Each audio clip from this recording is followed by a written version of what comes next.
Hi guys, welcome back to my channel. In this video, I will be discussing My Ántonia by Willa Cather. So, My Ántonia centers around our narrator, Jim Burden, who is a boy that goes to live with his grandparents on their farm in Nebraska in the late 19th century. And there he discovers a community of pioneers and immigrants who have come there to stake their claim, start their homesteads in this harsh landscape. And significantly, Jim forms a childhood connection with this neighbor girl, Ántonia, who is part of a bohemian immigrant family, as Jim refers to them, from what I believe is now the Czech Republic. And we see these two have a connection that continues even as they grow up and their lives take very different paths. This book has a lot of really beautiful descriptions of the landscape and the weather. There's clearly a lot of love and connection with the prairie behind the writing of this book. And it's just a really beautiful depiction of this love that is sometimes romantic, sometimes friendly, sometimes more familial, but above all is just deeply etched into the identities of these two people. Ántonia is deeply and intrinsically a part of Jim, and vice versa.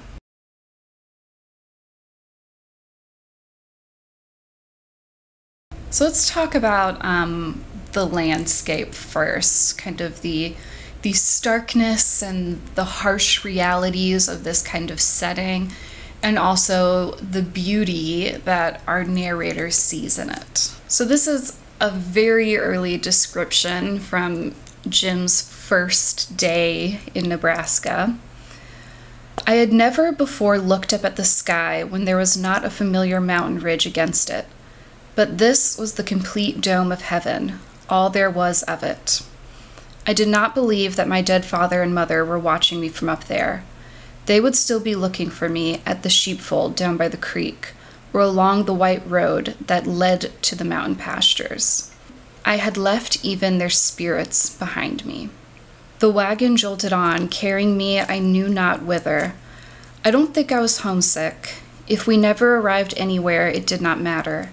Between that earth and that sky, I felt erased, blotted out. I did not say my prayers that night. Here I felt what would be, would be. So Jim's coming to Nebraska from Virginia, from what seems to be the Blue Ridge Mountains. And this is like an alien landscape to him. It is so unfamiliar to be somewhere so open, so exposed, and it makes him feel quite small. And I will mention that's about the only mention of Jim's dead parents that started him on this journey to go live with his grandparents in the first place. So I don't know, maybe they're kind of blotted out too. So this big open landscape where you can't hide, we see people in this story who can't survive that, like, mentally, and all that it represents in connection to having to survive based only on your own work. You know, you're out in the middle of nowhere, there's very little support, and it all connects to this sense of isolation for these people who have left all that is familiar to them. But we see both Jim and Ántonia kind of thrilled by this landscape, kind of feeling like they are at home, and that's their first connection. They see that in each other before they even have a shared language to talk about it. But, you know, even as they love it, it is kind of a constant struggle against the weather, against the land that's kind of resisting being farmed. A lot of this book is kind of man versus nature. And the first trial that we see these characters face is their first winter in Nebraska. You know, by the time Jim is moving there, his grandparents are already well established. They have the equipment and the supplies and the structures around them to survive when they get snowed in or when the temperatures reach a deadly low. In most ways, Jim is shielded from the worst realities of this. But Antonia's family, the Shimerdas, are woefully unprepared for this winter. They don't have enough food, they don't have winter coats, they don't have a farm established to provide those supplies for them. Their house is cold and inefficient. And we see more than just these practical realities of survival, but the emotional needs of the family really falling on Ántonia. We see her family not living as if they're alive, kind of falling into these stupors and these depressions. And Ántonia is the only sort of strength and energy that they have. Ántonia is described as being kind of full of life, overflowing with vitality and energy. And it kind of is what makes her well suited for this world. She needs every bit of that to get through these grim, depressing winters. And we see the scorching, dry summers bringing their own challenges too in the farm labor. Ántonia is kind of prideful in her work as a laborer for her family. She's quite invigorated by her efforts there, but it does take a toll on her and change her to do that. As she gets older, she is working on the farm as a man would, which for the standards of the time period is not really appropriate for a young woman. And she kind of has to grow up and harden a lot more quickly than the people who love her would like. We see Jim and his grandmother kind of lamenting how hard she is working and the softness and the delicacy of her youth that she's losing. You know, she's this kind of jewel that's emerged out of hard circumstances, and it's difficult for these people who care about her to see her being worn down by this life of struggle. But for Ántonia, she couldn't possibly do anything different. Her sense of duty to her family is so deeply ingrained. She can't imagine doing anything for herself. She would give up her youth, her looks, her very essence to keep her family going. It's kind of, you know, there's not a ton of plot in this book, but it's very much a character study about that kind of person and the impact she makes on Jim's life. And ultimately, Ántonia really does love the country life, the farm life. It is what ends up bringing her happiness. Despite all the struggle and kind of everything this world takes from Ántonia, and it takes a lot from her, she still loves it. And Jim, even as he's kind of a world traveler in adulthood, he loves it too. You know, this prairie is kind of the truest home for both of them.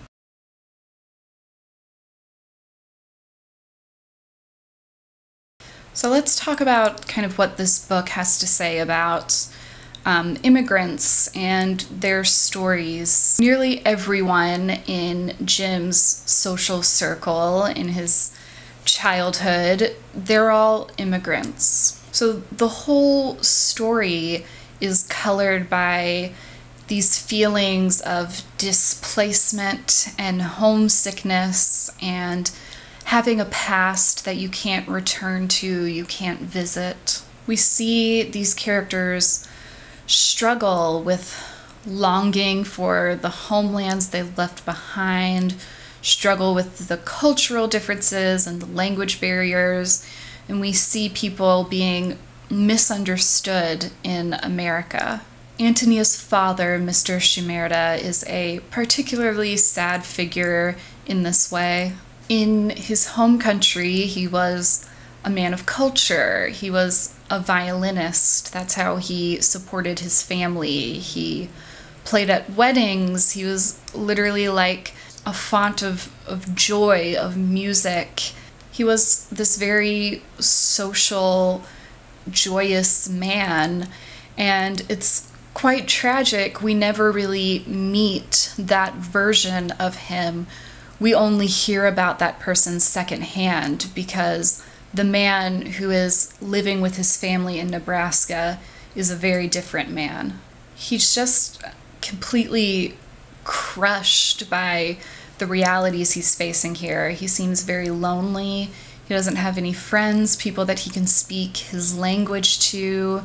There's nowhere for him to play the violin in Nebraska. He can't use that to make money anymore or to support him emotionally.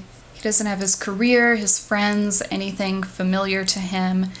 And he's not prepared to farm. He doesn't know anything about it, and he doesn't have time to learn before this horrible winter comes on. He's just sort of far away all the time. His mind is on his home, the things that he's lost, and certainly on this horrible situation that his family is in, the suffering that his children and his wife are living under. It's heartbreaking for Ántonia, who is her father's particular favorite, and her and Jim are maybe the only people who really see Mr. Shimerda for who he is. They're maybe the only people who understand that he is something quite special, and they're the only people who really remember him properly in that way. The whole context for his life, his community, was really lost in this immigration.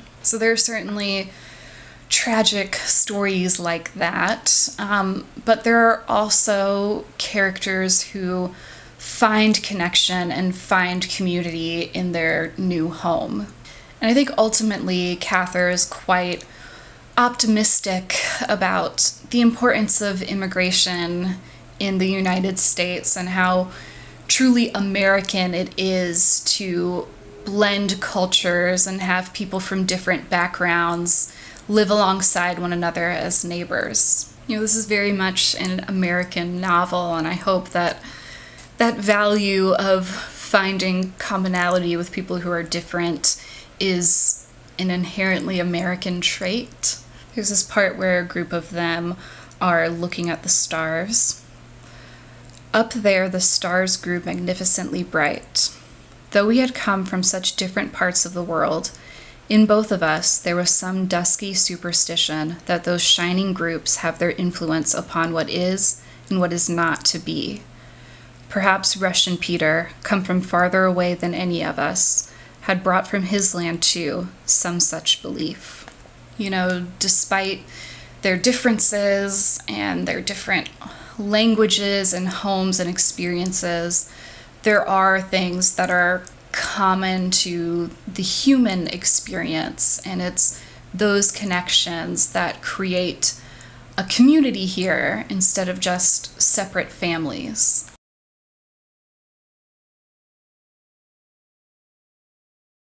Okay, let's come back to Mr. Shimerda again and kind of his really tragic, heartbreaking end. We see in this book a really stark portrayal of depression in Mr. Shimerda. And I guess this is a spoiler if you are watching this video and haven't read the first 70 pages of this book. I don't really think spoilers count when a book is this old, but anyways, I'll say it. Before the end of his first winter in Nebraska, Mr. Shimerda takes his own life. And this event is kind of the first seismic shift for Ántonia, the first time the doors of possibility begin to close for her.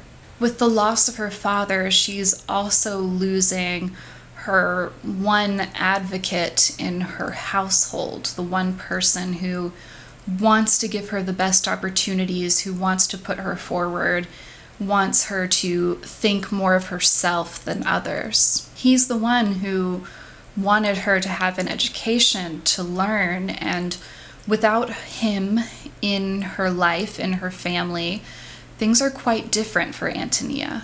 He's the one who loved her with softness, with gentleness. He's the one who first says, "My Ántonia." I mean, that's a devastating loss for her to lose the person who loved her the most deeply. You know, even in the depths of his depression, when he's in this kind of catatonic state where nobody can reach him, he still kind of comes awake a bit for Ántonia, and it's very moving to read the love that he had for her. But even with that love, he just can't go on. He can't continue. He doesn't see the end of this horrible winter he's in, of this dead end of his life in Nebraska. You know, he's lost his friends, his connections. He doesn't play music anymore, and his family is starving and freezing around him. And Mr. Shimerda is not the only victim of this. There are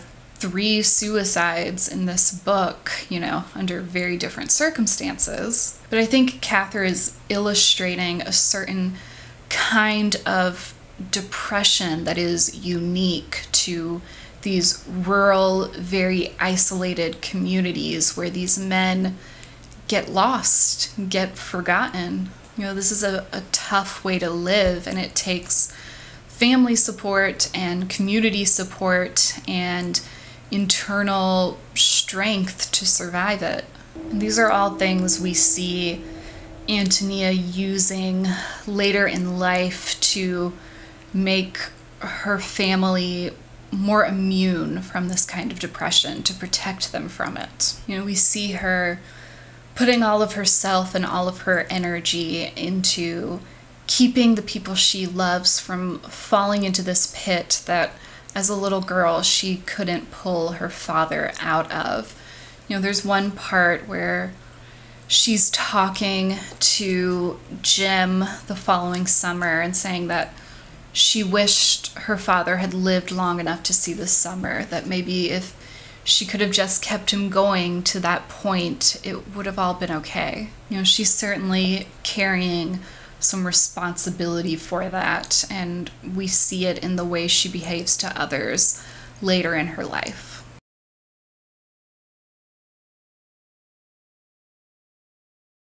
So let's talk about what Cather is portraying about the options for women at this time, the vulnerabilities for them, especially for these immigrant women. Jim is a young man who has a lot of opportunities. You know, his grandparents are very stable. They're able to provide him an education. He has a lot of options for how his life can go. And we also see significantly that it is not Jim's will alone that he succeed. He has a lot of people in his life that are pushing him and encouraging him to reach for more, to continue on this path, to make the most of himself. But the options available and the resources available to Ántonia are quite different. And we see these same realities for the other immigrant girls that Jim meets in town. It's kind of one of the real core injustices and tragedies of this book, because Jim can see how remarkable all of these young women are, how the hardships of their lives have forged them into these quite amazing, capable people. But as women and farm girls and immigrants, they kind of always get the short end of the stick. For Ántonia, the first domino to fall is her education. After her father dies, there's no one pushing for her to continue. There's only pressure for her to work. You know, she's very smart. She could have succeeded maybe in that area if her father had lived, but her life after his death becomes about labor, first on the farm working with her brother, and later working as a hired girl in town. And she really doesn't get to enjoy the fruits of that very much herself. She sends almost all of her money back home to her family.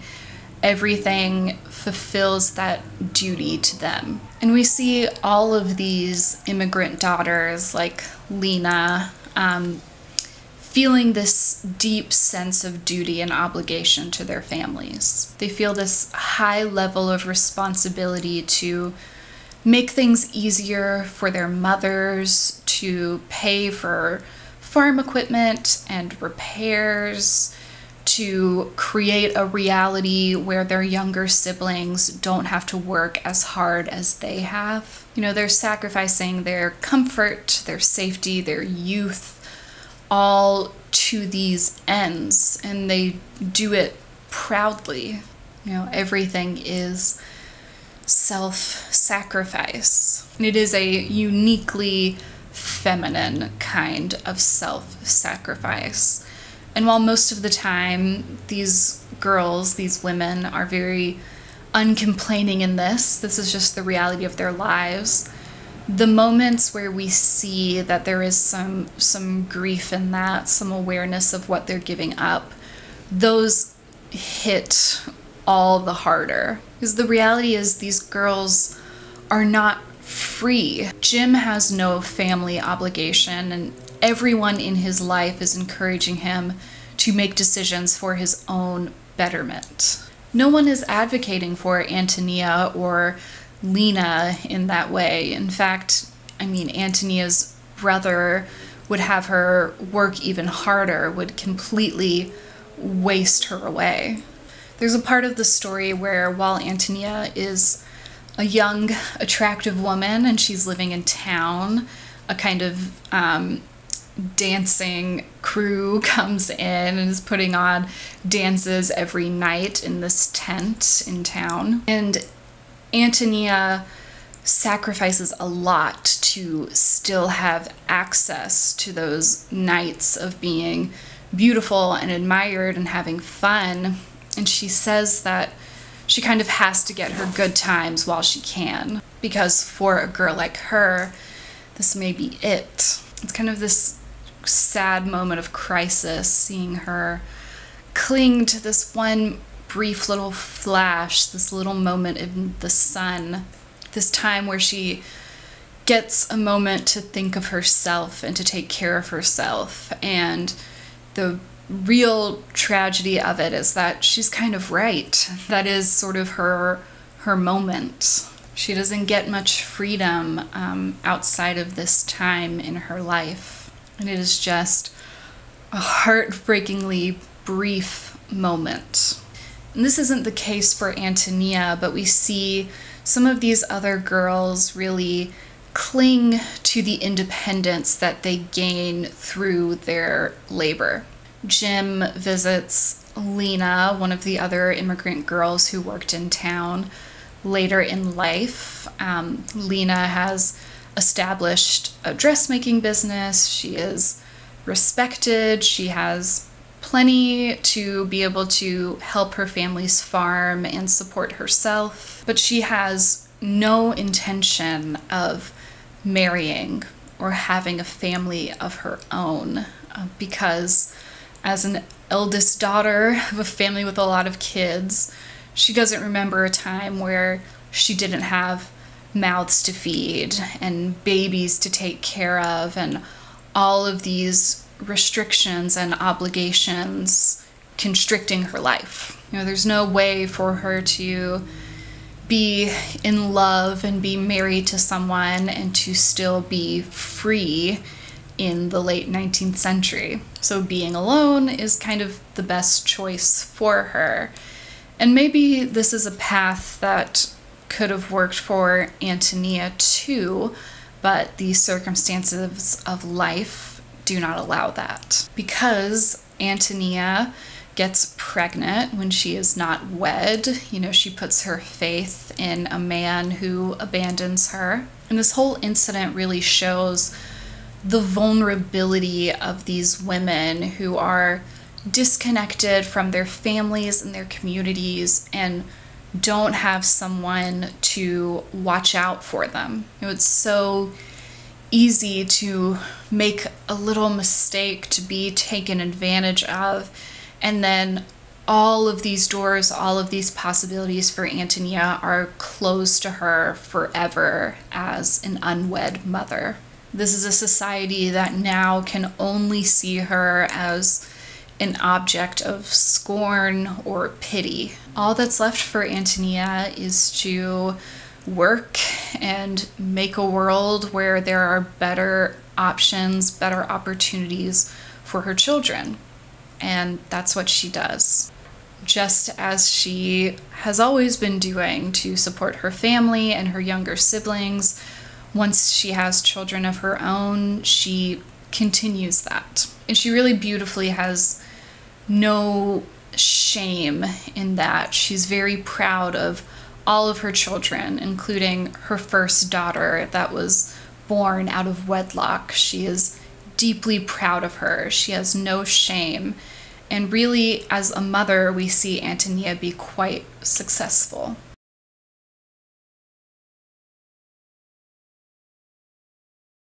So this book is a lot of sadness, a lot of bitter moments, a lot of wanting better for these characters than they get, especially for Ántonia. You want such good things for her, and it seems like she just misses all of these opportunities. But you know, underneath kind of all of the sad parts of it, the core of the story is really sweet, really nostalgic, looking back on a significant childhood connection that reverberates deeply throughout your life. Even as Jim and Ántonia take totally different paths, as they don't see each other for years, they have created very deep and permanent impressions on each other. There's this truly like stunning, lovely expression of Jim's feelings when he visits Ántonia later in life. Do you know, Ántonia, since I've been away, I think of you more often than of anyone else in this part of the world. I'd have liked to have you for a sweetheart, or a wife, or my mother, or my sister, anything that a woman can be to a man. The idea of you is a part of my mind. You influence my likes and dislikes, all my tastes, hundreds of times when I don't realize it. You really are a part of me. It's just so beautiful and moving how deeply they are a part of each other, that they really can never be without the other. Even when they're far apart, they've each kind of taken a piece of each other into them as part of their identity, as part of their soul. They were so formed together at this key point in their lives, and they understood each other so deeply that it affected their paths forever. Like, maybe Jim is a little braver now that he's out in the world because of Ántonia, and Ántonia is certainly a better mother because of this boy Jim that she knew and the way that she wants to raise her boys. You know, the circumstances of Antonia's life, the loss of her father, this pregnancy, things could have turned out quite dark, quite bad for her. And I think this connection with Jim was certainly one of the supporting factors that allowed her to be happy, to make a happy home. And we really see in this final scene when Jim's visiting Ántonia as a mother of many children, as the manager of her own farmhouse now, we see all these ways that she has healed the heartbreaks of her childhood, that she has made the world brighter and better and more full of life for her children. You know, she does everything better. There are echoes in her life that she has corrected the second time around. You know, her own husband struggles like her father did with the farm, but she is his strength and she keeps him going through the difficult years.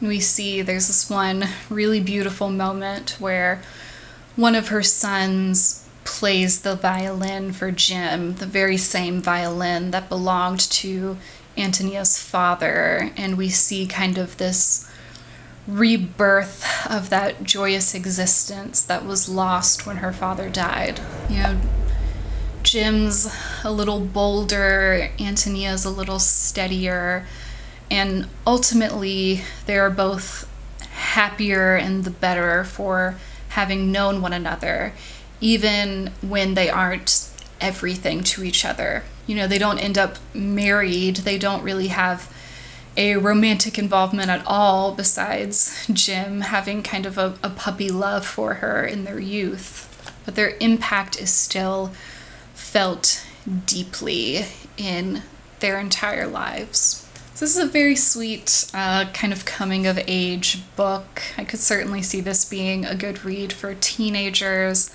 It's interesting to see a portrayal of a kind of platonic love story like this. And it's just such a beautiful and a loving description of this setting. I always love that in a novel, even without any of the characters.